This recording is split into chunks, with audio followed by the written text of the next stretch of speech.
Oke, kita bahas tutorial 3. Saya bahas seperti biasa yang biru ya. Yang merah buat PR.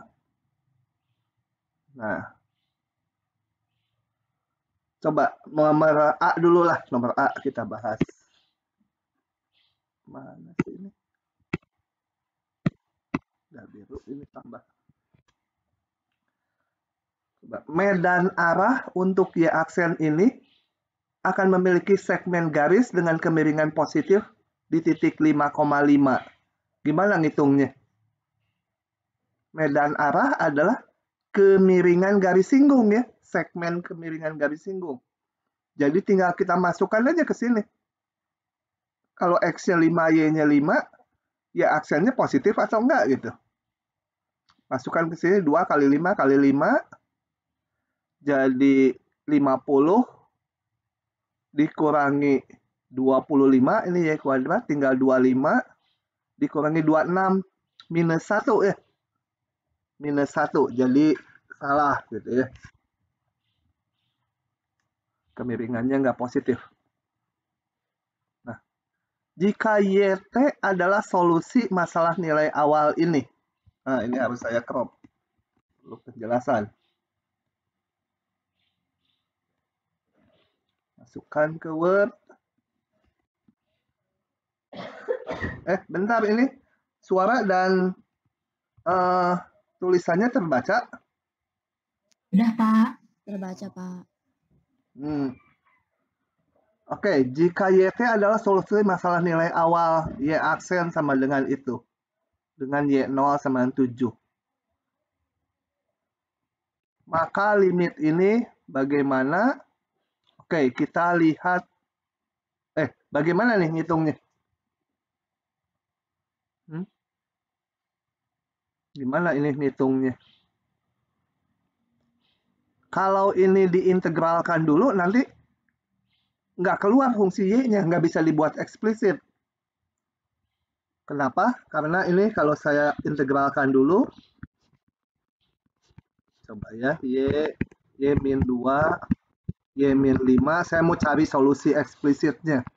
Ini menjadi DY dibagi Y-2, Y-5 sama dengan DT. Sedangkan, bentar ininya. Laptopnya kurang enak. Sedangkan yang ruas kiri kita pakai ini. 1/Y, Y-2, Y-5 itu mengintegralkannya pakai pecahan rasional. Gitu ya. Nggak boleh lupa nih yang semester kemarin. C per Y. -2, Y-5. Nah, nanti setelah didapat ABC-nya kalau kita integralkan, dapatnya ln mutlak Y tambah ya konstanta mungkin di sininya ln Y-1, Y-2 ditambah titik-titik ln Y-5, ruas kanannya sih ini menjadi sama dengan T ditambah C. Nah, dari sini kita nggak bisa merumuskan Y-nya berapa gitu. Ini bentuknya seperti itu, ln, nggak bisa keluar Y-nya sekian, nggak bisa di-pangkatin. Karena beda-beda suku gitu. Jadi bagaimana kira-kira idenya mendapatkan jawaban ini? Ada yang usul? Halo, ada yang usul?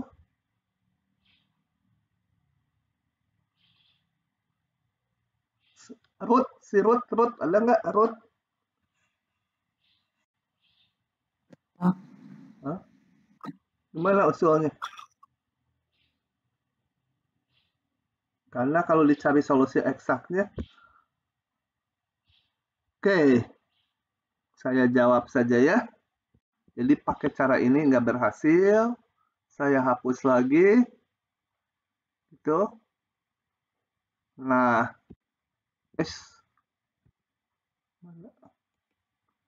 kita gunakan kayak tutorial yang minggu lalu. Kita cari titik kestabilannya. titik kesetimbangannya. Kemudian kita gambarkan di diagram fasa perilaku dari YT ini. Jadi kalau saya cari nilai kesetimbangannya adalah nilai kesetimbangan itu turunannya 0 kan ya. Berarti Y-2 kali Y-5 sama dengan 0, kita dapat 3 titik. Yaitu kesetimbangan biasanya pakai topi kan ya. Y1, 0, Y2, 2, Y3, 5. Kemudian kita gambar di diagram fasa.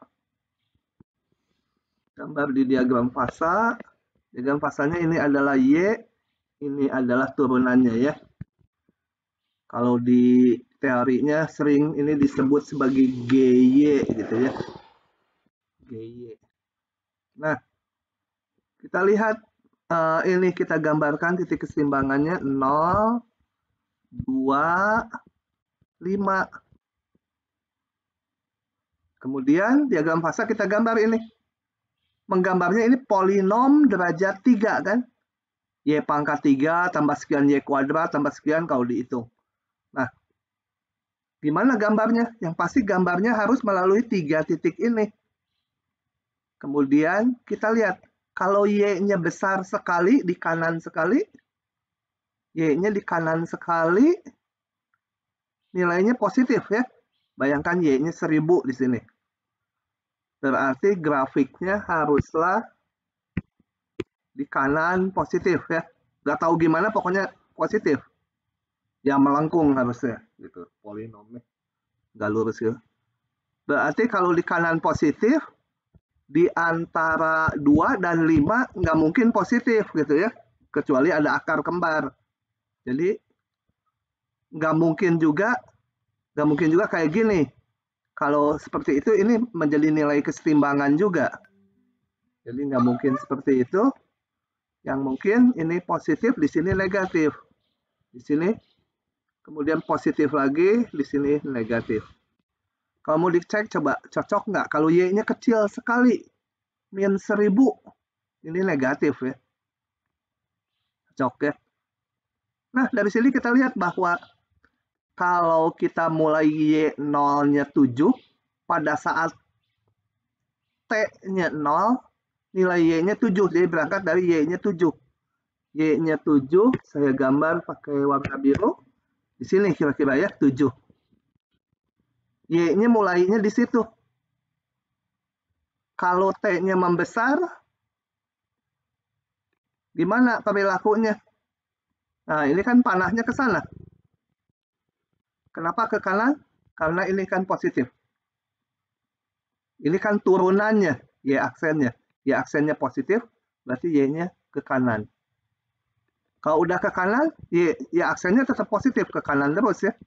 Jadi kalau yang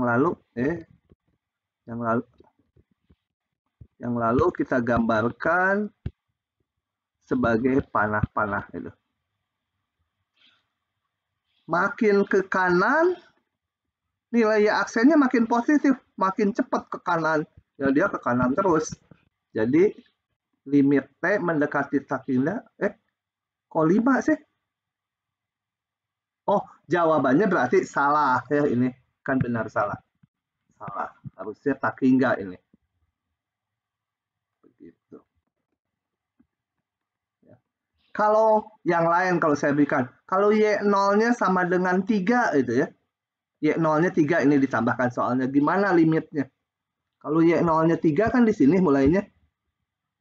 Nah, jadi panahnya ke negatif ke kiri ya.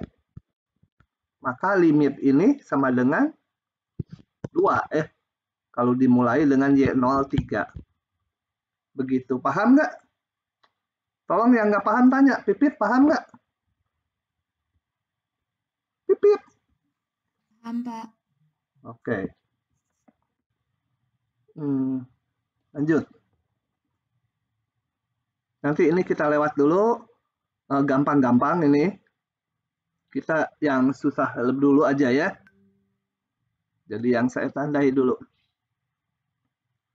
Misalkan dy dt sama dengan ini. Dan gt adalah solusi persamaan diferensial yang melalui titik 01. Harus di crop ini. Euler, metode Euler. Saya udah berikan videonya supaya lebih jelas. Ada di playlistnya ya. Oke. Misalkan dy dt sin ini dan gt adalah solusi persamaan diferensial yang melalui titik 0,1. T-nya 0, G-nya 1. Hampiran dari G1 menggunakan metode Euler. Nah, berarti kita harus punya dulu persamaan diferensial dalam G. Mau menghampiri G1. Kalau metode Euler itu menghampiri solusi persamaan diferensial. Persamaan diferensialnya berarti dg dt, ini kan tadi solusinya, jadi memenuhi ini kan. Kalau solusi artinya memenuhi hubungan ini sama dengan sin p kuadrat gitu. Dengan saya punya G berapa? G0 sama dengan 1 ini kan. G melalui, kalau T-nya 0, G-nya 1. Begitu. Oke ya. Nah, hampiran dari G1 ditanya G1 berapa? Tanya. Pengen dihitung pakai metode Euler. Nah, metode Euler dengan H 0,2. Jadi kita harus menghitung secara beruntun metode Euler. Saya udah punya agak bawah. Saya udah punya di ini sumbu T di 0, nilainya ini 1. Terlalu tinggi lah, 1. Ini ya, ini tingginya 1, G0. Mau dihitung di 1, tingginya berapa? Ini berapa nilai G-nya? Nah, menggunakan metode Euler dengan H-nya 0,2. Jadi harus ngitungnya di 0,2, 0,4, 0,6, 0,8, baru di 1. 5 kali ngitung ya. Nah, udah tinggal masuk aja metode Euler. Kalau saya ini sebut T0, T1, T2, T3, T4, T5, kita punya rumus Euler adalah apa? G P K plus 1 sama dengan G PK ditambah H, ini saya sebut aja turunannya G PY itu ya. Fungsi turunannya ini. Fungsi turunannya di PK YK. Bukan YK, GK. Karena semua dalam G dan Y, G dan T. Apa yang dimaksud dengan GTK plus 1? Salah. GK plus 1, GK. Gitu. Apa yang dimaksud dengan ini? Ini adalah G di titik PK. Yang ini adalah G di titik PK plus 1. Ya. Jadi yang ini adalah yang diketahui, ini nanti kalau K-nya 0, sedangkan kalau K-nya 0, ini adalah GT1. Nilai G di titik T1 ya. Jadi kita ngitung dulu yang di T1. Nah, beruntun 5 kali. Kita hitung. G1 sama dengan G0 ditambah H. Jangan G lagi turunannya, sorry. Ini udah G, masa turunannya G? Ini sebut aja apa? PTY itu ya. Ini fungsi turunannya. Keliru saya. Kalau di teori kan pakai dy dt, itunya pakai fungsi G. Jangan G lagi dong, bentrok. P0, G0, gitu. Masukkan. Apa yang dimaksud G0? Ini sama dengan, di sini saya punya yang ini artinya P0-nya sama dengan 0, G0-nya sama dengan 1. Masukkan ke sini. G1 sama dengan G0, mana ini? 1. So, nilai ini nih, di kondisi awal. Ditambah H-nya 0,2. P-nya apa ini? P-nya ini fungsi ini, sin. Nggak ada G-nya, hanya T aja, biarin aja. Sin T0 kuadrat ya. Kan ini G, apa ini P, TY, ini P di titik 0, G0. G0-nya di mana? Nggak dipakai di sini. Karena nggak ada G-nya. Hanya T-nya aja yang dipakai. Jadi T, sin dari T0 kuadrat. Sin dari T0-nya 0 ya. Gitu. G0-nya nggak berpengaruh ke fungsi P-nya. Nah, ini kita hitung sin ini 0 jadi 1 saja ya. Oke. Nah, kemudian ini artinya apa? Di G1 kita udah punya solusinya. Saya gambarkan ini. Di 0,2, sorry. Ini nilainya 1. Sama dengan kondisi awalnya ya. Berarti sama tinggi. Di sini tingginya juga 1. Nah, hitung di 0,4. Hitung lagi, kita hitung lagi. G2, G1 ditambah H kali fungsi turunannya saya makan tadi, P1, G1. Gitu ya. Nah, kalau dihitung, berarti G2, G1 mana? G1 udah dapat ini tadi. 1 ditambah 0,2 P, T1-nya berapa? T1-nya 0,2 ya. G1. G1-nya 1. Sama dengan 1 ditambah 0,2 masuk fungsi P lagi dengan parameter ini. Tapi tadi hanya berpengaruh T-nya aja karena G-nya nggak muncul. Ini fungsinya sin dari T kuadrat. Jadi sin dari 0,2 pangkat 2. Ya. Ya, ini dihitung sama kalian. Nanti hitung lagi G3 sama dengan G2 ditambah H, P, T2, G2. T2-nya berapa? T2-nya 0,4, G2-nya ini hasil hitungan sebelumnya. Dan seterusnya sampai ngitung G5. Kenapa sampai G5? Karena soalnya diminta menghitung nilai G di titik 1. 1 itu adalah T yang ke-5. G5 atau G di titik T5. Pit, paham nggak Pit? Coba dilihat.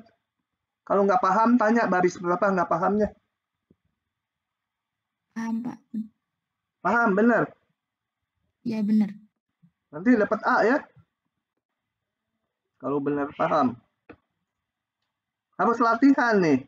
Kalau dikasih sama saya mah kelihatannya, oh gitu ya udah paham gitu. Nanti nulis sendiri, lupa lagi kalau nggak latihan. Pak, Ya, yang kalau fungsinya cuma bergantung sama T, G-nya nggak usah dimasukin. iya nggak usah. Nggak usah kalau hanya bergantung T. Sebentar, saya mau gedein volume. Di mana ya? Oh ini. Kok nggak bisa? Sebentar. Volumenya kekecilan. Ada yang nanya nggak kedengeran. Oke. Ini karena fungsinya hanya bergantung T, berapapun nilai G di sini nggak pengaruh. Pengaruhnya hanya yang ini aja. Gitu. Sama aja kalau di sininya hanya ada G aja belakangnya, ya T-nya nanti nggak pengaruh. Oke. Lanjut ya. Ini juga susah. Pasti ini soal Pak Oki ini susah gini.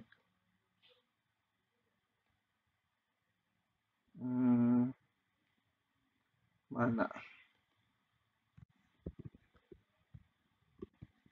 Nah, besar supaya lebih enak. Dengan menggunakan metode Euler dengan H-nya 0,2. Nah, disuruh ngitung hampiran dari ini ya, diperoleh hampiran ini berapa gitu. Ingat, kalau metode Euler tuh harus ada persamaan diferensialnya. dy, misalkan, kalau ini variabelnya x, harus dy dx sama dengan misalkan di belakangnya apa? pxy, turunannya ini, hasil turunannya. Dan harus ada t0 sama dengan y0. Ini saya kasih merah supaya itu harus diketahui yang merah ini. Ini harus diketahui angkanya. Dan ini harus diketahui fungsinya. Ya, yang merah tuh harus diketahui aturan fungsinya. Misalkan t tambah y fungsinya. Bisa juga t kuadrat kali sin y atau hanya sin t kuadrat kayak tadi. Nah, di sini mana persamaannya? Nah, ini soal susah. Sampai saya WA ke grupnya Matematik B. Duh, ini soal susah. Siapa yang bikin? Pasti Pak Oki lah, kayaknya. Oke, kita lihat bagaimana memunculkan persamaan diferensialnya. Harus bikin fungsi dulu idenya. Agak susah yang ini. Jadi, idenya dibentuk dulu gini. Kita lihat integral 0 sampai x. Ini saya ganti t variabelnya. Gitu ya. Dibentuk dulu fungsi. Bentuk f(x). Ini ya, yang kanan ini fungsi dari x ya. Ingat kalau saya punya gini, ininya misalnya t kuadrat dt, ini kan kalau diintegralkan jadi sepertiga t pangkat 3, dimasukkan batas atasnya, t-nya diganti x kan. Jadi hasilnya nanti fungsi x gitu. Kalau integral batasnya ada x-nya, ya. Hasilnya fungsi x. Aduh, terlalu rapat. Bentuk fx sama dengan 0x. Ini yang susah ide ininya. Setelah dikasih tahu ini harusnya jadi gampang. Sekarang saya mau atau y aja ya, supaya persamaan diferensialnya dalam y. Y fungsi x. Nah, dari sini saya dapatkan apa? dy dx pakai yang semester lalu teorema dasar kalkulus pertama. Kalau ada fungsi berbentuk integral, turunannya tinggal diganti t-nya dengan x kali turunan ini. Turunan itu 1, ya udah nggak usah kali 1. Gitu ya, kalau masih ingat teorema dasar kalkulus yang pertama. Nah, udah dapat nih. Ini sebagai p-nya itu. Setelah itu, t0-nya berapa, y0-nya berapa? Kita lihat dari bentuk ini. Dari ini. Saya ambil t0-nya 0. Kenapa? Karena saya punya gini. Y0 berapa? Lihat ke sini. Yx ini. Y0 berarti? Hah? Dari mana? Bukan. Ini mah turunannya. Fungsinya mah yang atas. Turunannya di 0,1. Betul. Yang diperlukan bukan turunannya. Kalau dy dx di 0, ya pangkat 0 kuadrat sama dengan 1. Tapi y-nya berapa di 0? 0, Pak. 0. Dari mana? 2x kali y pangkat kuadrat. Hah? Sekali lagi, Di 2x kali E pangkat X kuadrat. 2x kali E pangkat X X kuadrat. kuadrat. Itu mah turunannya tuh. Turunan dari ini. Integral. Oh iya. Hah? Jawabannya benar tapi alasannya salah. Bukan dari situ. Jangan ini diturunkan jadi E pangkat X kuadrat kali 2X. Dimasukkan X-nya 0. Ini berarti turunan 2 atau dari Y. D2Y dx kuadrat ini mah. Ini mau nilai Y-nya. Batasnya, Pak. Ah, betul. Batasnya gimana? Jadi dari 0 sampai 0. Ah, benar. Ini kan Y0. Dari sini kan berarti Y0. Kita lihat. Ini X, ini X. Kucing, kucing. Kuda, kuda. Tikus, tikus. Marmot, marmot. Macan, macan. Kalau ininya si X-nya Ginora, ininya Ginora gitu ya. Udah pernah lihat Ginora belum? Ke Bandung. Kalau mau. Nah, jadi Y0 ya 0, 0. Apapun fungsinya, integral di satu titik adalah 0. Nah, begitu ya. Udah, ini dihapus. Udah, saya punya persamaan diferensial ini. dy dx ini, Y0-nya 0. Berarti ini sebagai T. Bukan T. Variabelnya X. Ini X0. Ini Y0. Jalankan Euler kayak tadi. Berarti saya mau menghitung apa? Ini saya ganti T ya, supaya nggak bentrok dengan X. Itu tak lain adalah sama dengan Y1 kan? Y1, betul? Y1 kan integral 01 T kuadrat dt. Nah, kita mau ngitung berarti di titik 1. Nilai Y. Nilai Y, ini X. Di 0, nilainya juga 0. Ya, 0-nya 0 di sini. Di 1 berapa tingginya? Dengan lebar 0,2 lagi. Di sini mintanya 0,2. 0,2. 0,4. Aduh, saya skalanya jelek.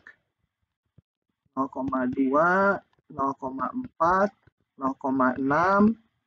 0,8. 0,1. Ini sebut T1. Ini T0. T2.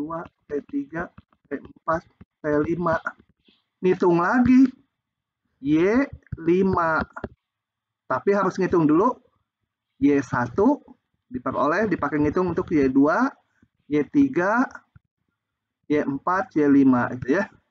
Jadi ngitung dulu ini Y1 dulu. Pakai rumus Euler persis kayak yang sebelumnya. Nanti hasil Y1 dipakai ngitung Y2, hitung Y3, Y4 sampai Y5. Jadi ininya harus dibentuk dulu ya. Dan harus tahu apa yang mau dihitung. Itu Y1. Oke?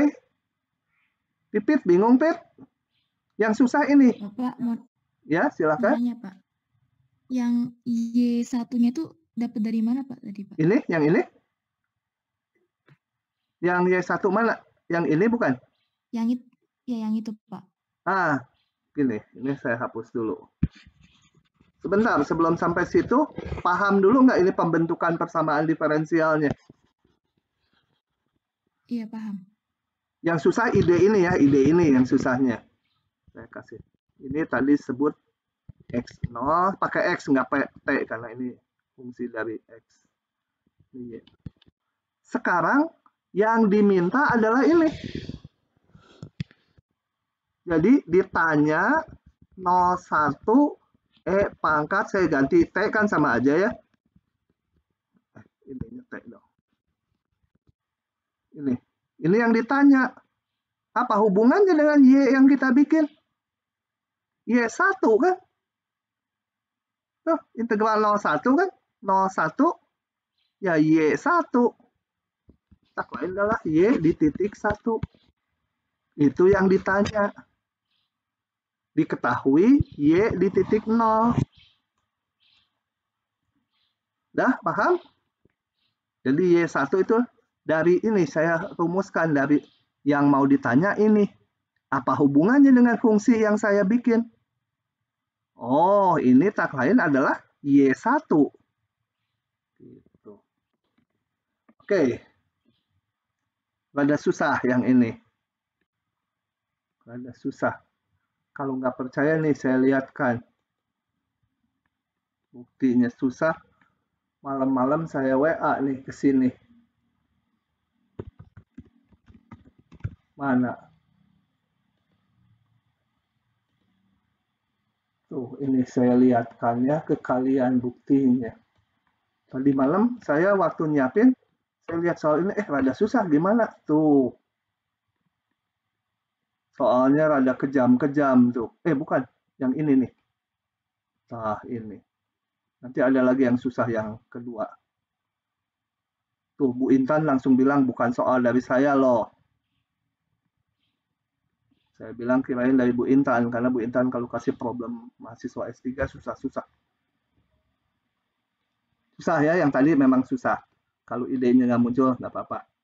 Tapi berlatih nanti lama-lama pintar juga. Oke. Aduh, kerekam tuh semua ya. Cilaka. Dimarahin Pak Oki nanti saya. Biarlah. Pak Oki teman seangkatan saya. Nomor 3. Titik pertama yang diperoleh dengan menggunakan metode Euler untuk ini dengannya adalah, jadi apa ini? Titik pertama yang diperoleh dengan menggunakan metode Euler. Metode Euler kan selalu ada, ini fungsinya dalam T, jadi ini sumbunya T. Ini, di T0, T0-nya berapa? T0-nya 11 ya, Y0-nya 2. T0-nya ini 11. 11 itu T0. Nilai Y0-nya 2. Tingginya 2. Itu yang diketahui. Sebenarnya bukan garis ya. Itu aja titik tingginya 2. Nah, menggunakan H-nya ini 0,5. Berarti kalau ini 11, ini titik 11,5 ya. Titik 11,5. Nah, titik pertama yang diperoleh dengan menggunakan metode Euler untuk ini dengan H ini adalah, nah kita mau ngitung sebenarnya Y1 aja. Y di titik 11,5. Terapkan Euler satu kali, yaitu sama dengan Y0 ditambah H. Fungsi turunannya apa ini? Ini kita sebut aja fxy itu ya. Sorry, saya jangan T ini. X kan. Ini kacau, ininya T, ininya X. Udah dalam T aja semua. Ini berarti harusnya T gitu ya. Variabelnya T. H, F, T0, Y0 gitu kan. Tinggal masukkan aja Y0-nya. Aduh, ketutupan. Y0-nya. Mana Y0-nya? Y0-nya 2. T0-nya 11. Fungsinya itu T min 4Y. T0 min 4Y0 nanti masuk sini. Nah, dihitung aja. Dapatnya mana yang cocok. Yang pasti titik T-nya 11,5. Kemungkinan yang ini. Yang ini ya bukan ya. Karena itu T0. Tinggal dihitung Y-nya mana yang cocok. 3,5 atau 3,75 dari rumus ini. Oke. Euler udah banyak. Rasanya udah oke. Medan arah. Medan arah dari sebuah persamaan diferensial ini ditunjukkan pada gambar berikut. Sketsakan grafik solusi yang memenuhi Y01, berarti waktu X-nya 0, Y-nya 1. Jadi coba saya perbesar dulu. Terus mau saya geser gimana caranya? Nah, kesalahan grafik yang memenuhi Y01 waktu T-nya 0, Y-nya 1. Mana itu? Waktu T-nya 0, sorry, X bukan T. Kesamaan diferensial, ini benar. Saya mau geser lagi.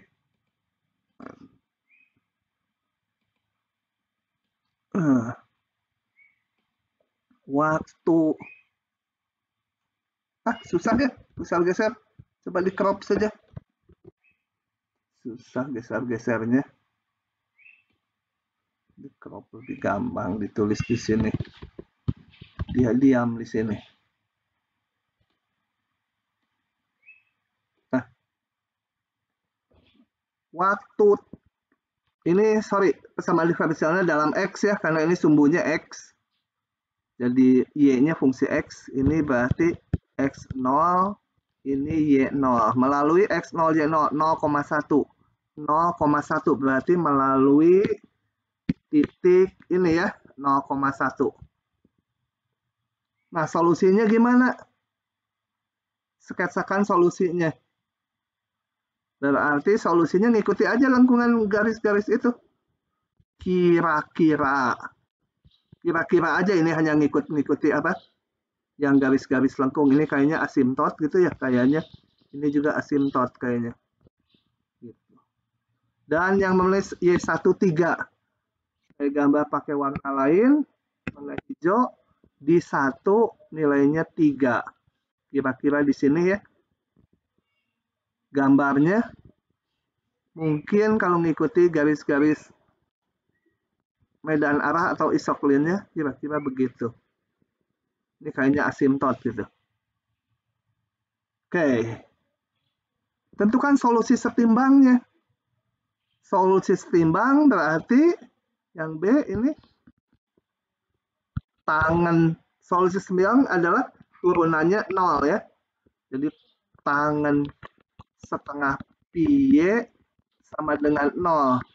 Ekivalen dengan Y-nya berapa? Tangan ini 0.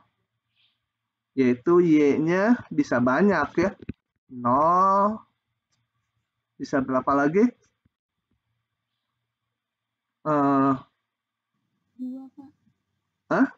2 ya. Minus juga bisa ya. Banyak. 4 gitu ya. 2 kali setengah pi, tangan pi kan 0 ya. 4 banyak. Dan minus juga. Min 2 itu ya. Kalau saya nggak salah ngitung. Min 4 gitu. Ya banyak. Titik nilai kesetimbangannya banyak sekali. Oke, itu aja yang ditanya. Paham nggak ini? Pipit, paham nggak Pip? Kalau nggak paham nanya ya Pip ya. Pipit, kamu harus segera lulus loh sama si Samuel tuh. Kok nggak bisa dihapus? Kenapa ya nggak bisa ngehapus? Oh, ini bekas tadi croppingan yang bawahnya, croppingan dari soalnya. Tentunya nggak bisa dihapus karena crop dari sini tadi. Oke. Ini nggak enak ya. Coba dibikin full screen.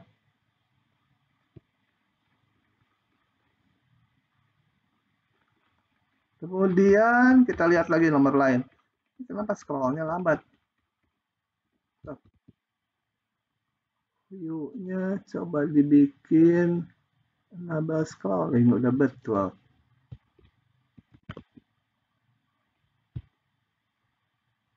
Udah. Tuh, enakan scrollingnya. Oke, yang ini. Kok loncat? Oke, yang ini ya. Tadi yang ini mana sih? Terakhir, 6 PR, 5 PR, 4, berarti nomor 7. 7. Buat sketsa medan arah persamaan diferensial ini. Ini agak baru juga ya. Tapi teorinya udah ada di kuliah. Saya bawa lagi ke Word.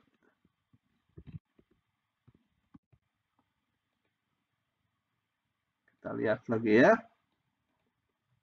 Buat sketsa medan arah persamaan diferensial ini. Ingat, medan arah itu gambar apa? Gambar apa? Gambar antara Y dengan X-nya tapi berupa garis-garis singgung kecil ya. Ini apa ini? Kok nggak bisa dihapus? Oh, bawaan dari situ ke titik tadi. Saya bikin, saya mau gambar medan arahnya di sini aja. Jadi saya gedein. Oke. Jadi kalau medan arah itu tak lain adalah dari medan arah dari ini adalah gambar dari, katakan ini variabelnya apa, T atau apa ya? Variabelnya nggak tahu, ya udah biarin aja. Variabelnya anggap aja, saya mau gambar di sumbu yang baru karena beda itunya.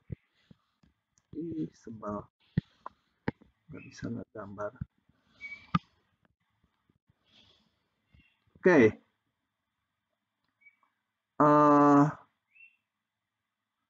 Medan arah, itu dulu, mikir dulu saya juga jadinya.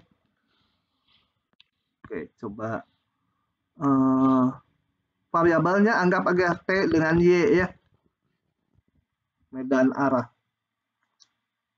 Kalau bingung, ambil satu titik dulu dari gambar yang merah. Ambil satu titik. Ini. Waktu Y-nya -1. Saya tabelkan ya. Waktu Y-nya -1. Y aksennya berapa? 0 ya, Pak. 0 ya. Ini kan. Ini kan GY ini turunannya. Jadi Y-nya -1 di grafik saya mana? Y-nya -1. Berarti garis yang Y-nya -1 ini ya, Y-nya -1, betul? Kan Y-nya -1. Kemiringannya 0. Berarti medan arahnya di setiap itu Y-nya 0. Kalau 0 kan mendatar, betul? Nah, medan arahnya harusnya ada panahnya ya. Hati-hati kalau yang predator prey, panahnya nanti bisa ke sana. Nanti akan, itu yang kemarin saya lewat. Ini kenapa nggak bisa ngehapus ya? Saya bingung. Harus pakai eraser. Atau mau habis baterai ini. Sebentar. Pakai pen satu lagi. Nah. Oke. Paham itu? Kenapa panahnya mendatar? Paham nggak? Ya? Kenapa bikin garis -1-nya di atas? Y sama dengan -1. Mana garis Y sama -1? Hah? Ini kalau saya punya sumbu T, ini Y, garis Y sama dengan -1 mana? Y -1 kan ini.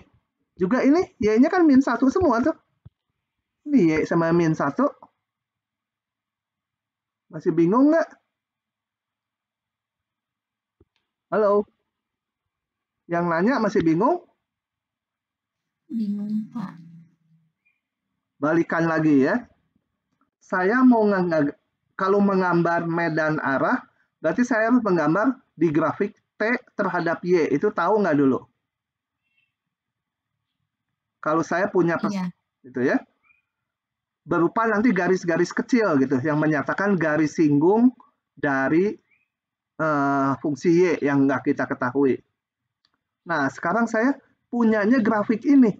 Y terhadap GY. Saya mau gambarnya berarti T terhadap Y. Untuk itu saya ambil yang istimewa aja dulu. Kalau Y-nya -1, ini Y-nya -1 di sini kan. GY-nya 0. Jadi kalau Y-nya min 1, GY itu tadi apa? Turunannya. Ini. Kalau Y-nya min 1, ini Y aksennya, GY-nya 0. Nah, saya gambar dulu, baru 1 ini. Nanti banyak gambarnya. Y-nya min 1, mana di grafik yang mau saya gambar di medan arahnya? Y sama dengan min 1. Y sama dengan min 1 kan ini. Grafik Y sama dengan min 1 aja. Y sama dengan min 1. Pada saat Y-nya min 1, nggak peduli T-nya yang manapun, Y aksennya selalu 0. Jadi sepanjang garis Y sama dengan min 1, nilai turunannya 0. Turunannya 0 berarti mendatar garis singgungnya. Saya gambarin panah-panah kecil mendatar. Bisa? Masih bingung? Kenapa buat garis min 1-nya kenapa nggak di bawah garis? Oh, keliru. Kamu tanyanya harusnya itu. Betul. Keliru bener. Otaknya udah. Betul. Yang ditanyakan itu ternyata betul ini. Aduh. Gawat ya dosennya. Ini ya Y sama dengan min 1. Kenapa ya otak saya ngaco ya? Lagi ngaco nih, gawat. Oh, kalau itu berarti paham ya. Ini mendatar. Gitu ya. Bentar. Oke. Kemudian yang lain. Ya, makasih. Saya tadi berarti nggak nangkep pertanyaannya. Yang lain. Kalau yang istimewa lagi, ini di min 2 juga 0, di 1, di 2, 0. Ya udah, ini sekumpulan di min 2, di 1, di 2, dia bernilai semua 0. Berarti saya gambar garis mendatar min 2, di min 2, di 1, dan di 2. Itu semua arahnya ini ya. Udah nggak supaya panah lah, garis singgung jadi.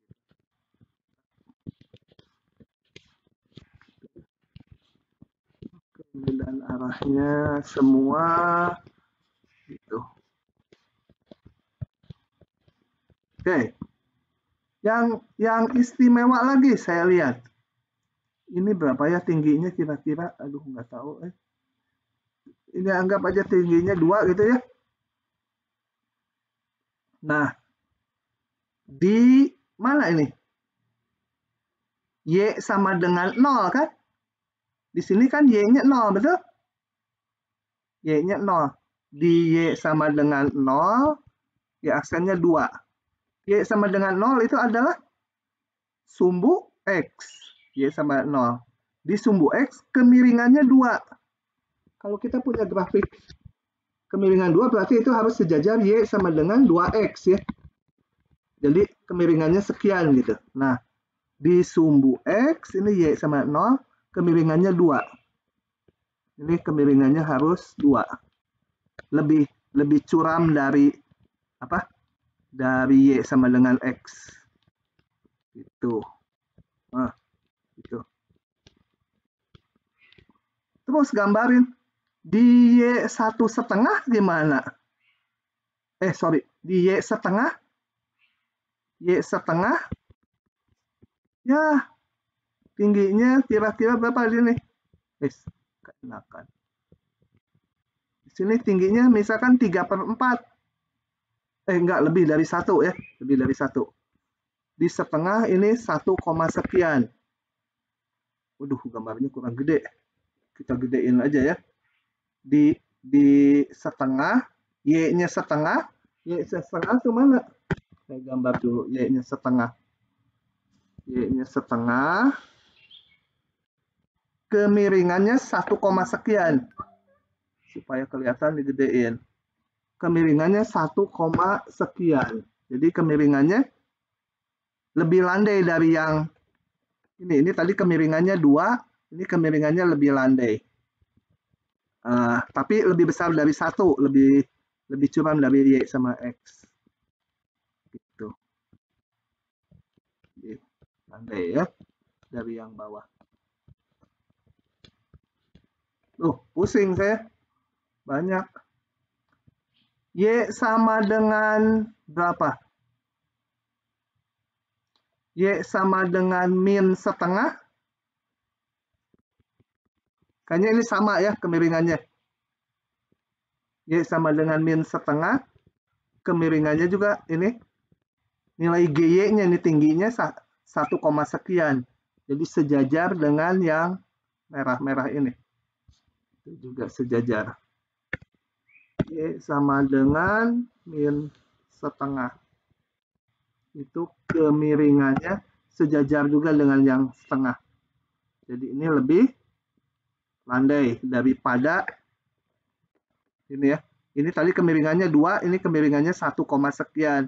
Jadi lebih landai. Lebih landai. Harus kelihatan lebih landai, kelihatannya sejajar ini mah. Harus kelihatan lebih landai dari yang atasnya. Lebih landai. Tapi lebih curam dari Y sama X. Kacau. Bisa gambar.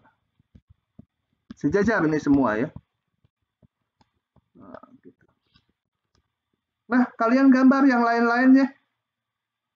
Coba saya mau gambar antara sini aja ya, yang sini nanti kalian gambar sendiri. Kalau ini negatif nanti juga tertentu. Kalau negatif arahnya ke sana gitu ya. Kalau Y-nya 3/4 gitu ya. 3/4. Aduh, penuh gambarnya ya. Ini harus saya gedein dulu. Gimana ya ngegedein? Bisa nggak di blok? Yes. Gimana ya? Nggak tahu ngegedein. Oh, bisa gini. Kita crop dulu. Ini kita crop dulu. Ctrl C. Kemudian, males harus dihapus lagi. Oke, udah aja. Y 3 kalau ininya 3/4. 3/4. Kemiringannya landai. Mungkin 0, sekian gitu ya. Gambar lagi gitu satu-satu. Y setengah, Y 3/4 mungkin di sini. Lebih landai. Gambarnya lebih landai, kemiringannya 0, sekian. Ini landai. Nah, landai gitu. Jadi bisa diperkirakan gimana solusinya? Saya udah bisa memperkirakan antara min 1, Y-nya itu akan kira-kira solusinya. Yang ini kan tadi curam, ke sini makin landai akan gitu. Kemudian di sini 0. Nah, kemungkinan asimptotik gitu ke sana. Asimptotik. Ke bawahnya ini juga makin ke bawah agak melandai kalau dihitung ini gitu. Jadi kira-kira akan seperti itu. Ya, kurvanya. Banyak akan seperti itu. Di sini asimptot ke kiri, ke kanan juga asimptot. Makin mendatar. Begitu kira-kira perkiraannya. Hanya diminta medan arah, ya udah. Kalian gambar medan arah juga yang bagian sini ya. Sama bagian sini. Untuk Y sama dengan 1,5 gitu. Nanti negatif dia. Yang di antara 1, 2. Oke, bisa ya? Bisa nggak? Sebenarnya 1 ini udah tahu, ya yang lain caranya sama gitu ya. Udah biar nggak nanya, itu pusing saya kalau gambar gituan. Nggak mau scrolling lah. Pakai ini lagi. 7 selesai 8. Coba lihat di sini aja. Medan arah untuk sebuah persamaan diferensial diberikan sebagai berikut. Ini nggak digambar panahnya ya, cuma itunya aja, ya udah. Dengan bantuan penggaris, gambarkan grafik hampiran Euler terhadap kurva solusi yang melalui titik asal kurvanya yang melalui titik asal. Kalau gitu saya crop dulu ini juga. Aduh, sebentar, ini ada si menu. Gimana ngilangin ini si item ini? Ya udah, kecilin dulu. Untung alat-alat komputernya sekarang canggih. Coba kalau pakai papan tulis setengah mati nih bikin ginian.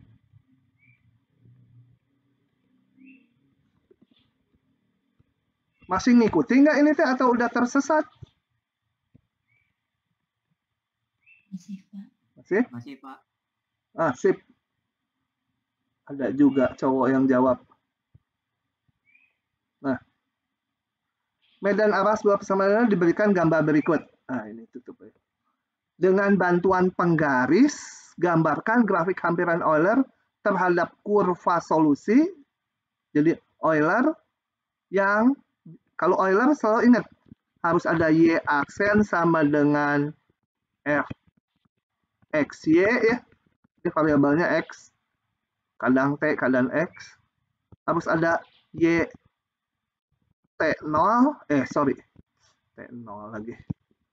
X0 sama dengan Y0. Di sini katanya melalui titik asal, berarti X0-nya 0, Y0-nya 0, melalui titik yang saya kasih warna merah. Melalui titik ini ya, titik 0,0. Ukuran langkah 0,5. Dan 1. Ada 2 soal 0,5. Oke ya. Coba, kalau saya ikuti berarti apa? Ukuran langkahnya yang ini aja yang saya bikinnya supaya nggak terlalu kecil 0,5. Atau boleh skalanya besar kok. Saya bikin yang 0,5. Yang 0,5 yang saya kerjakan. Yaitu caranya gimana? Ambil dulu bolpen warna apa ini supaya terang.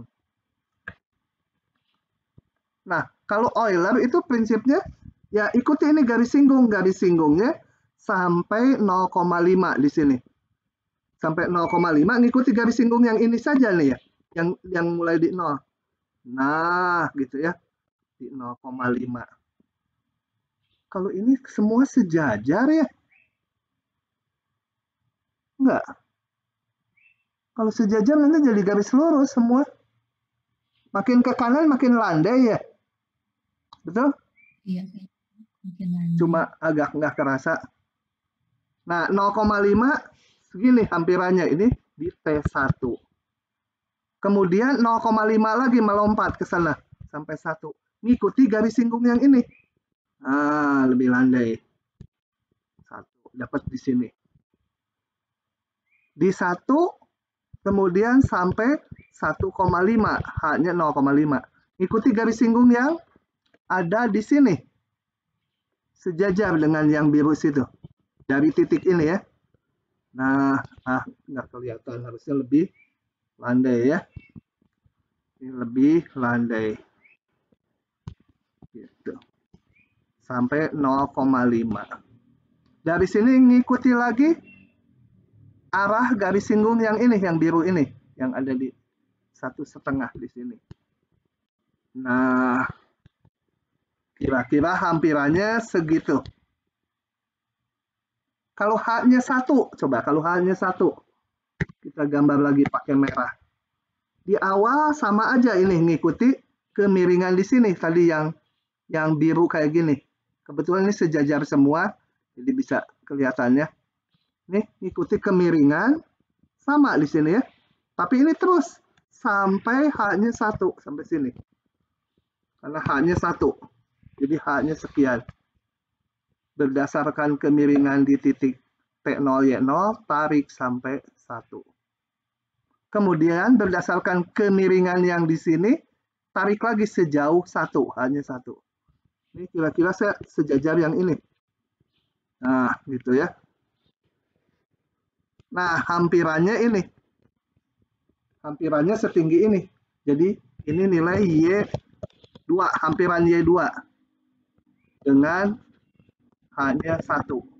Yang Yang bawahnya ini hampiran nilai Y2 dengan H-nya sama dengan setengah tadi. 0,5. Gitu ya. Makin kecil H-nya sebenarnya hampirannya makin bagus. Artinya makin dekat dengan nilai aslinya. Nilai aslinya kita nggak tahu karena sama diferensialnya juga belum tentu bisa diintegralkan. Apalagi ini nggak diberikan. Oke, paham? Kalau nggak paham nanya ya, jangan diam aja nanya. Bapak, Ya, ini maksudnya yang solusi eksak itu yang mana? nggak ada, nggak diketahui. Nggak tahu, kita hanya tahu medan arah doang. Gitu. Terus cara tahu overestimate sama underestimate itu gimana? Salah tahu apanya? Cara tahu overestimate sama underestimate-nya. Bentar, suaranya putus-putus sampai di saya. Dan agak keras, coba. Ulangi. Cara tahu overestimate sama underestimate-nya gimana? Oh, ditanya.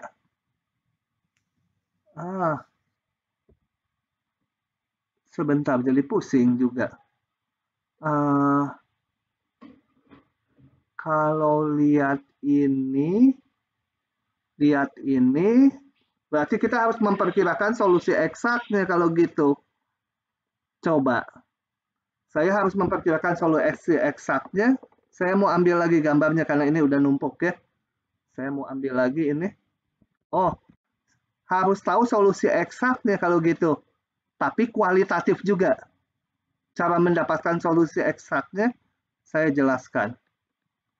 Oh, ada pertanyaan lanjutannya ya, saya nggak lihat. Ini. Kan dulu. Sekali lagi saya mau ngambil gambarnya doang. Nggak mau sama tulisannya. Tung. Nah, kemudian mau saya gambar di bawahnya. Nah, gimana? Ini gedein.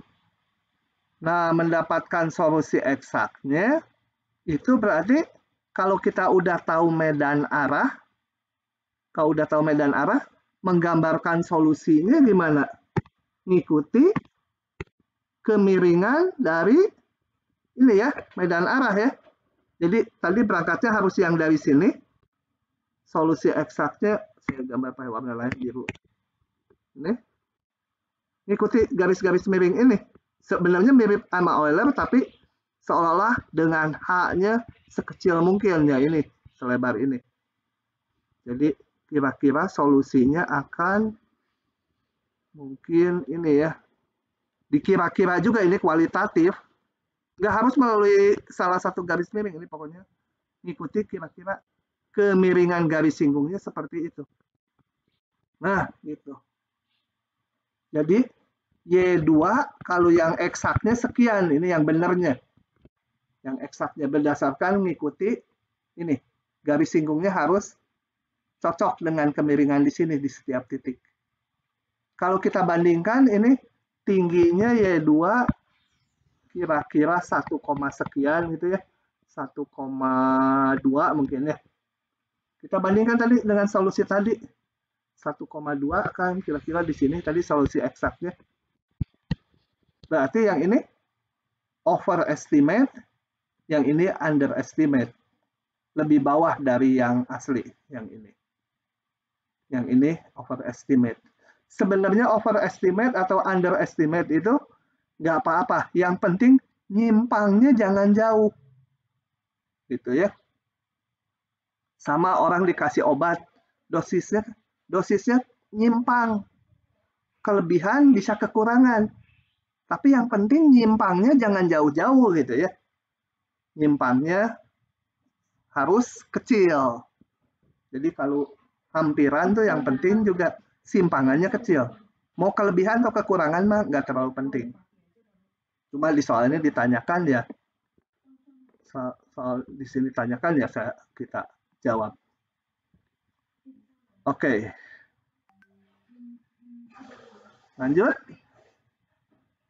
Lanjut ya. Bentar, ada yang penting. Pak, rekamannya dilanjutin. Udah, baru aja. Suara kamu baru masuk. Nah, rada kualitatif susah ya.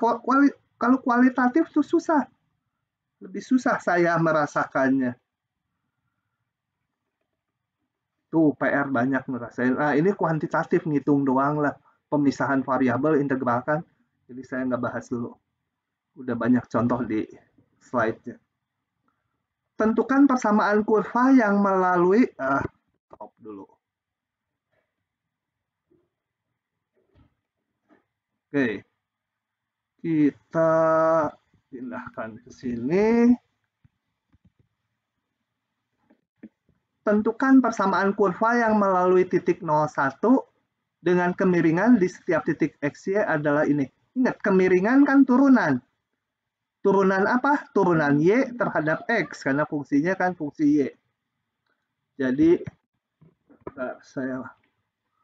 saya punya persamaan diferensialnya, kemiringan adalah DY DX ya. Jangan DY DT, karena ini kelihatan di setiap titik XY, berarti hanya antara X dan Y. Kemiringannya di setiap titik XY adalah X kali Y. Ini kemiringannya. Kemudian punya juga melalui titik 0,1. Y 0 sama dengan 1. Tentukan persamaan kurva yang persamaan kurvanya mana? Ini kan baru persamaan diferensialnya. Nah, ini kita pakai pemisahan variabel. DY dibagi Y sama dengan X dx gitu ya. Integralkan menjadi ln mutlak Y sama dengan setengah X kuadrat dx. Aduh, ada mutlaknya. Y-nya boleh negatif ya ini. Jadi harus saya pecah 2 dong. Pak, itu bukannya setengah X kuadrat tambah C. Oh, ngaco terus dari pagi. Ya betul. Oh, saya supaya nggak membuka mutlak, saya langsung gunakan ini dengan syarat awal ln 1 itu ya, Y-nya 1 kalau X-nya 0 kan, ini artinya X-nya 0. 0 ditambah C. Jadi C-nya sama dengan macet lagi. Ln 1 0 ya. Ya, ln 1 kan 0. Jadi ln Y setengah X kuadrat saja. Kita lihat ruas kanan selalu positif. Oh, ini Y-nya bisa 2 macam ya kalau gini. Coba. E pangkat ln Y sama dengan setengah X kuadrat. Salah lagi tuh. Aduh, salah terus. E pangkat setengah X kuadrat. C-nya 0 tadi udah nggak sih ikutkan. Jadi mutlak Y kan E ln kucing sama dengan kucing gitu ya. Apa? E pangkat setengah X kuadrat. Y-nya bisa positif, bisa negatif. Kalau gini ada 2 macam. Jadi, mutlak Y. Saya kalau buka Y-nya menjadi apa?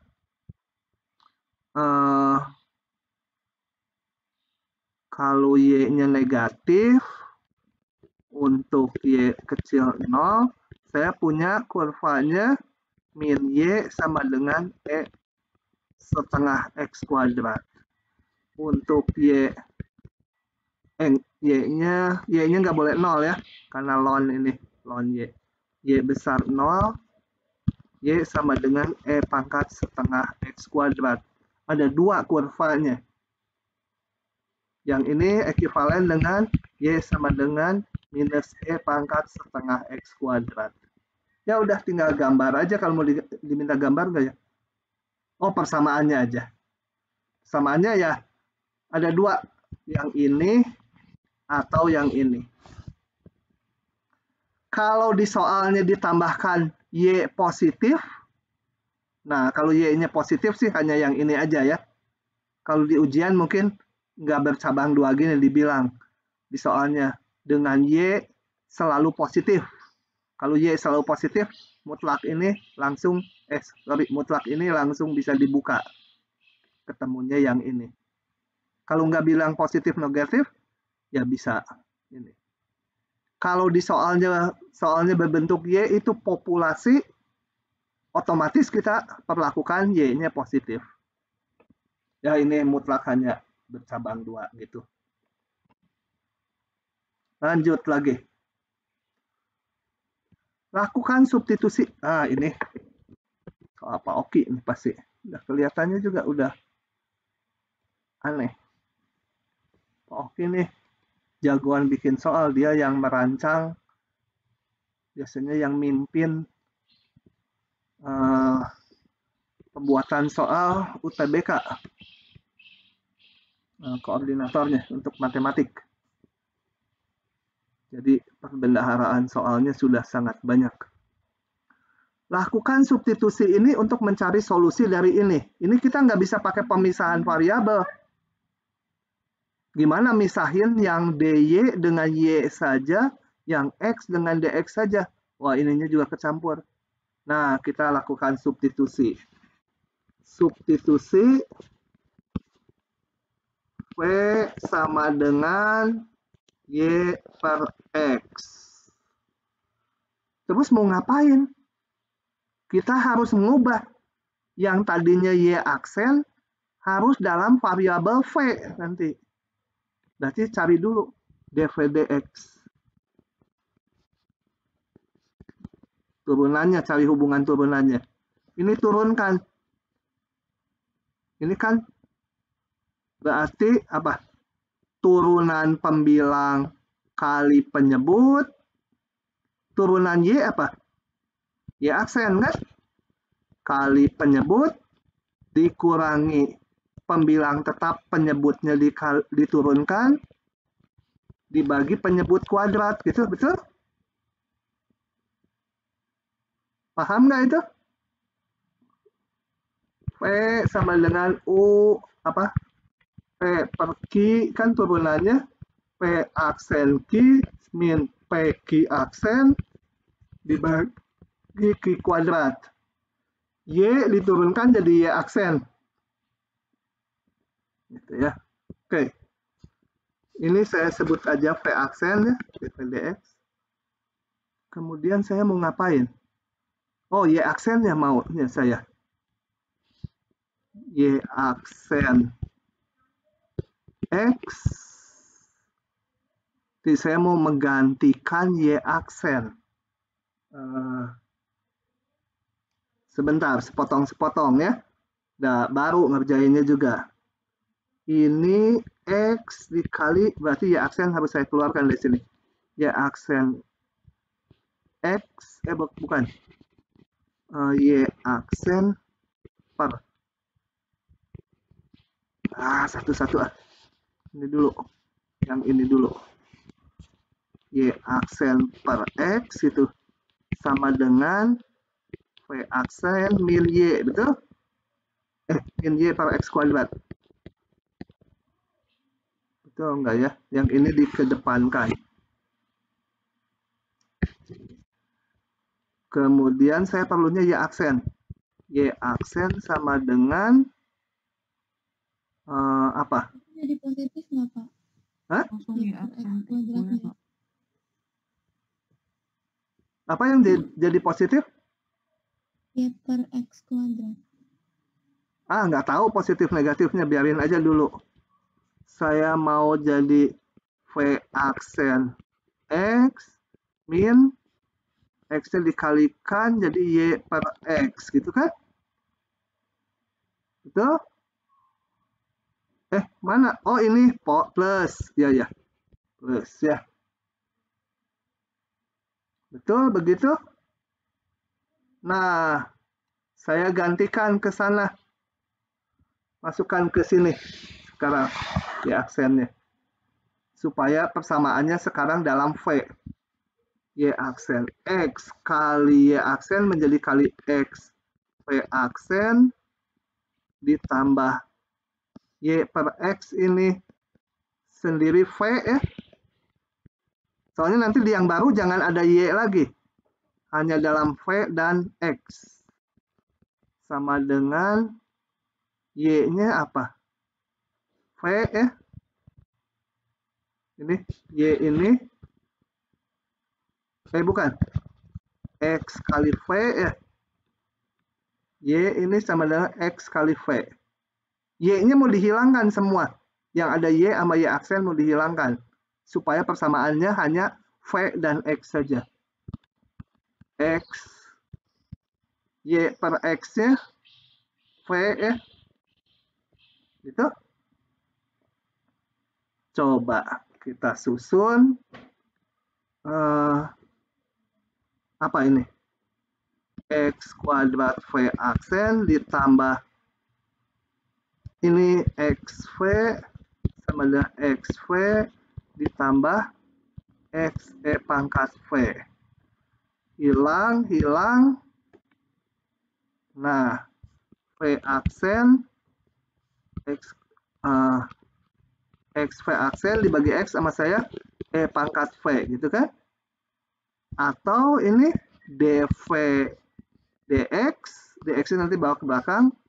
Ini E pangkat V-nya kedepankan X DX. Nah, jadi bisa pakai ini pemisahan variabel kan? Bisa dicari V-nya dalam X. Setelah V-nya ketemu, balikin lagi ke sini. Ketemulah solusi dalam fungsi Y-nya. Oke, gitu. Oke, kita cari solusinya. Jadi intinya kalau disubstitusi gini, semua yang Y aksen pokoknya harus hilang yang ada Y-nya. Supaya muncul persamaan diferensial dalam V dan X saja. Nah, ini kita hitung. Ini integralkan E pangkat min V, integralnya minus E pangkat min V. Kanannya setengah X kuadrat tambah konstanta.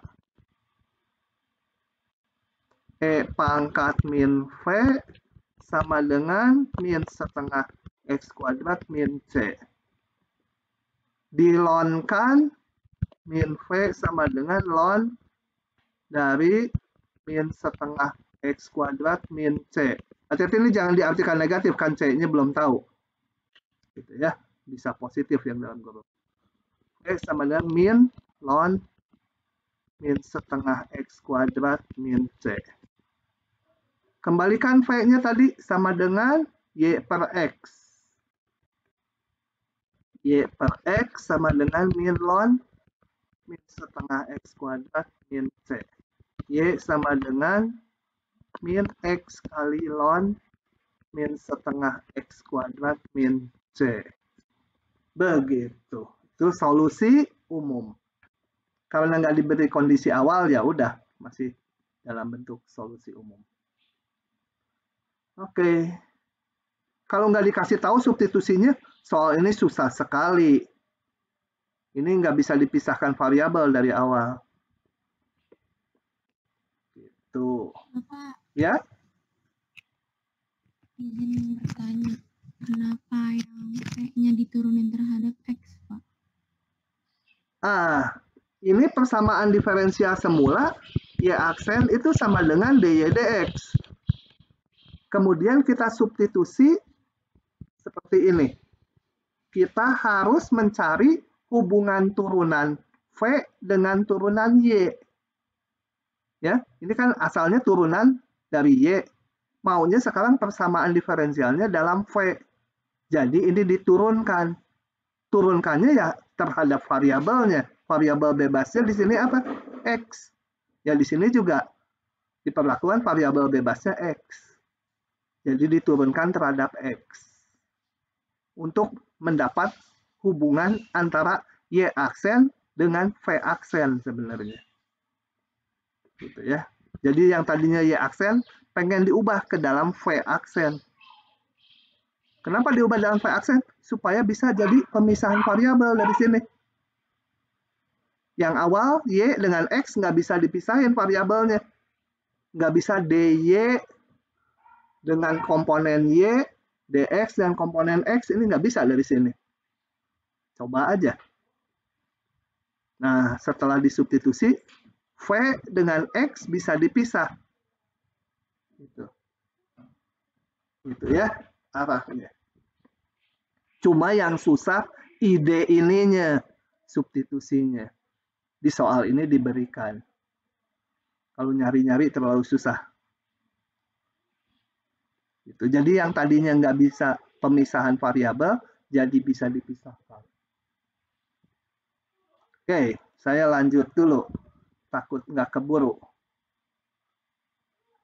14. Ini.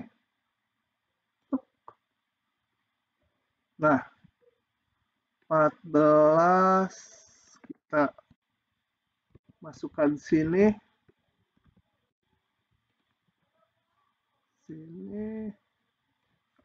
Persamaan integral adalah persamaan yang menggandung fungsi yang tak diketahui Y. Pokoknya saya jelaskan di sini aja persamaan integral tuh ini ada Y, tapi di dalam integralnya juga ada Y. Nah, ini nggak boleh diintegralkan, ini dianggap konstanta, nggak boleh ya Y-nya. Jadi nggak boleh setengah T kuadrat min setengah T kuadrat kali Y itu integralnya, nggak boleh. Karena Y-nya sendiri masih fungsi. Nah, bagaimana menyelesaikan ini? Selesaikan persamaan integral berikut, jadi nyari Y-nya ya. Kalau menyelesaikan persamaan integral atau persamaan diferensial, ya nyari Y-nya. Berapa Y-nya? Dengan menggunakan kondisi awal yang dapat diperoleh dari persamaannya. Coba kita lihat gimana sih maksudnya. Ini saya kecilkan dikit ya, supaya penulisan saya di kanannya agak luas. Saya punya YT. Ini salah lagi ini. Ini T gitu ya. Atau kalau mau X ya ininya DX. YX, DX. Wah, kacau balau. Ini YX, ini tadi YX, dan YX ini jadi YX, DX gitu ya. Variabelnya tuh X, variabel bebas ya. YX sama dengan 2 ditambah jangan, ini batasnya pakai X. Kacau kalau ini fungsi X. Betul, ini dalam T. Ini betul kalau integralnya dalam T, betul ya. Berarti nggak salah, betul. Ini ininya dalam T, batasnya dalam X. Udah betul. Ini YX. Supaya nggak rancu batas dengan ini fungsi yang diintegralkannya. Fungsinya dinyatakan dalam T. Udah betul kok. T min T kali YT DT. Yang gampang dulu. Saya perlu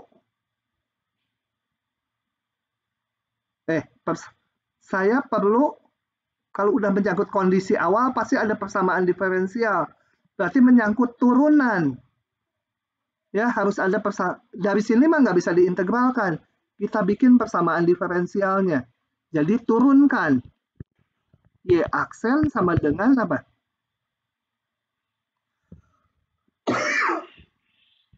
Dua diturunkan 0. Yang ini diturunkan jadi apa?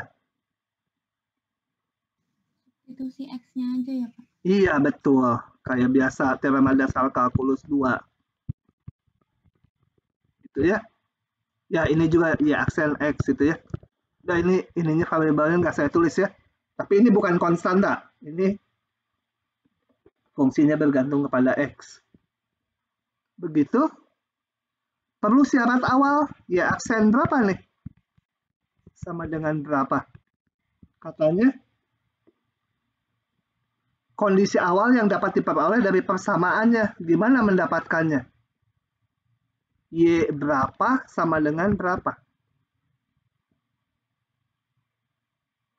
Berapa, tak? Intinya harus berapa nih? Yang saya pikir makin banyak aja titiknya. Ambil yang istimewa dari sini yang bisa dihitung berapa X-nya. Halo? Kalau saya ambil X-nya 3, 2 ditambah 0,3 dari ini. Oh, nggak bisa dihitung. Ambil X yang istimewa berapa? 0. 0. Y 0 berapa? 2. 2. Nah, gitu. Udah, saya punya persamaan diferensial ini. Ini bisa pakai pemisahan variabel. Itu kan? dy dibagi 1 min y, variabelnya udah kepisah. Nah, lanjutkan sendiri. Cari solusinya, masukkan kondisi awalnya, dapat solusi y-nya. Oke. Lanjutkan sendiri diisi ya. Saya ke soal lagi. 17. Aduh, panjang sekali. Di crop dulu. Kecilin dulu kalau gitu supaya bisa di crop.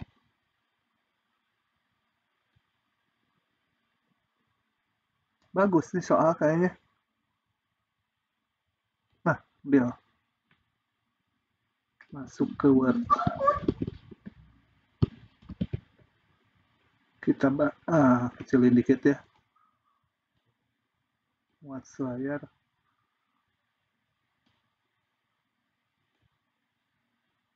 Ya, oke lah. Ini kalian kebaca nggak sebesar ini? Di yang pakai HP mungkin agak sulit ya, digedein di HP-nya. Kalau pakai laptop mah mungkin kebaca. Atasnya nggak perlu lah, judul aja ini. Masalah ini melibatkan sebuah tangki. Aduh, saya yang nggak kelihatan. Gedein dulu.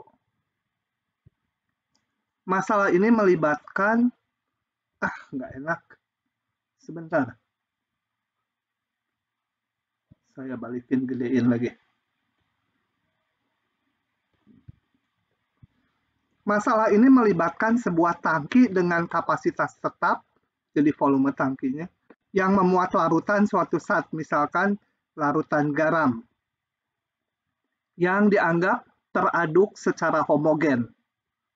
Gitu ya. Teraduk secara homogen. Artinya apa? Konsentrasinya di setiap bagian larutan ini sama. Larutan serupa dengan konsentrasi tertentu dialirkan ke dalam tangki dengan laju konstan. Apa ini? Larutan serupa. Oh, kalau ini larutan garam, bayangkan garam aja. Kemudian di sini dimasukkan larutan garam juga. Gitu ya. Tapi konsentrasinya beda. Misalkan di sini konsentrasinya misalkan 50 gram per 200 liter air. Yang masuk mungkin 10 gram per 1 liter air gitu, dengan konsentrasi beda dialirkan. Jika YT menyatakan banyaknya zat dalam tangki, garam aja ya, terjemahkan zatnya. Jika YT menyatakan banyaknya garam dalam tangki, maka laju perubahan garam ya. Y itu banyaknya garam, Y aksen berarti dy dt. Perubahan garam terhadap waktu di dalam tangki sama dengan banyaknya garam yang masuk dikurangi banyaknya garam yang keluar per satuan waktu. Ya jadi laju gitu ya. Oke, kita lihat sekarang. Sebuah tangki memuat 1000 liter larutan garam. Saya mulai gambar di kanannya. Ada tangki memuat 1000 liter air. 1 meter kubik ya. Ini 1000 liter. Dan memuat 15 kg garam. Awalnya. Air murni dialirkan ke dalam tangki. Oh, yang dimasukkan bukan air garam, tapi air murni. Air murni dimasukkan. Nah, ini. Cuk, cuk, cuk, cuk, cuk. Gitu ya, dibuka kerannya. Dengan laju tetap 10 liter per menit. Ini 10 liter per menit. Selama proses ini larutan terus diaduk dengan homogen. Begitu ini ketambahan air murni, konsentrasinya dianggap, adukannya dianggap homogen ya. Kan kalau kenyataannya masuk di sini, yang di sini jadi lebih encer gitu. Tapi ini enggak. Ini diaduk dengan cepat sehingga larutan selalu homogen. Selama proses ini larutan terus diaduk homogen ya. Pada saat yang sama, larutan dikeluarkan dari tangki dengan laju 10 liter per menit juga. Di sini dikeluarkan juga. Gitu ya. Dengan laju 10 liter per menit. Nah, yang keluar tentunya air asin, air garam, yang masuk air murni. Akibatnya di dalam tangki makin lama makin encer ya. Konsentrasi garamnya. Berapa banyak garam dalam tangki setelah T menit dan setelah 20 menit. Jadi satuannya menit ya. Kita pakai satuan menit. Misalnya T itu waktu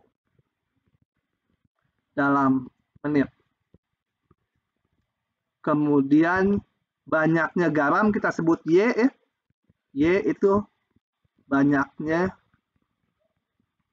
garam dalam tangki. Kita ngelihatnya yang dalam tangki aja. Nah, rumusannya ini. Coba kita lihat. Perubahan jumlah garam terhadap waktu adalah tentunya perubahan banyaknya garam yang masuk. Berapa banyaknya yang garam yang masuk? 0 ya, karena air murni kan. Ini kan diisinya air murni, ya bertambahnya garam 0, berkurangnya garam berapa? Coba mikir sebentar. Kalian ada kuliah lagi nggak jam 9? Nggak ada, Pak. Berarti rada lowong sampai 50 nggak apa-apa ya. Oke. Berapa? Air keluar 10 liter per menit. Banyaknya garam di sini berapa? Saya mau ngitung banyaknya garam yang berkurang. Berapa?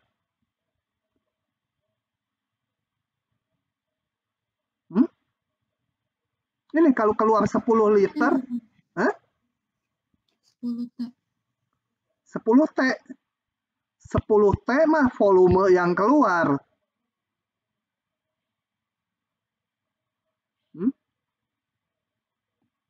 Itu masa garamnya dibagi lipat dulu nggak, Pak? Jadi apa? 15 dibagi 10.000 itu? Dibagi 1.000? 15. Tapi kan konsentrasi di sini berubah-ubah. Makin lama makin encer. Waktu awal dibuka, yang keluar mungkin agak pekat. Makin lama makin encer ya, karena ini masuk air murni ke sini. Terus teraduk sempurna, keluar di sini. Hitungan SMP bisa. Kan keluar 10 liter, berarti banyaknya garam di sini berapa yang keluar? 10 kali konsentrasi garam dalam tangki, betul nggak?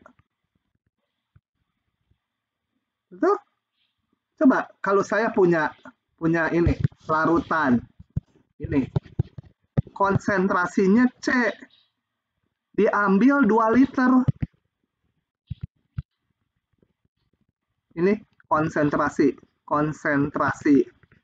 katakan garam di dalam tangki, jangan C lah, 3 gram per liter gitu ya.